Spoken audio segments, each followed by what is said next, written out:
காலைல சாப்பிட்டா கூட எனக்கு செரிக்கணும். எல்லாரும் எல்லாம் சாப்பிட்றாங்க, ஜீரணம் ஆகுது. நான் ஒரு சின்ன ஒரு ஒரு ஸ்நாக்ஸ் சாப்பிட்டா கூட எனக்கு உடனே வயிற்றில உப்புசம் வந்துருது, வயிற்று வலி வந்துருது, மோஷன் சரியா போமாட்டேங்குது.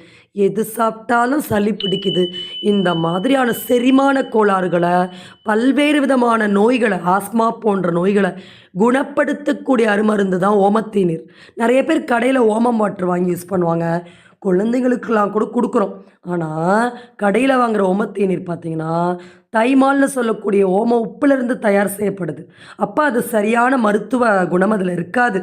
அப்ப பாரம்பரியமா சித்தர்கள் சொன்ன மாரி, ஓமத்தேநீர் நம்ம தயார் செய்யும்போது தான், அது நம்ம இப்ப சொன்ன மாரி கல்லீரல் சம்பந்தப்பட்ட பல நோய்களுக்கு ஒரு அற்புதமான மருந்தாக மாறுகிறது. ஆஸ்மாவை குணப்படுத்தக்கூடிய அற்புத மருந்து தான் இந்த ஓமத்தேநீர். சரி, நம்ம பாரம்பரியமா இத எப்படி தயார் செய்யணும்னு பார்க்கலாம்.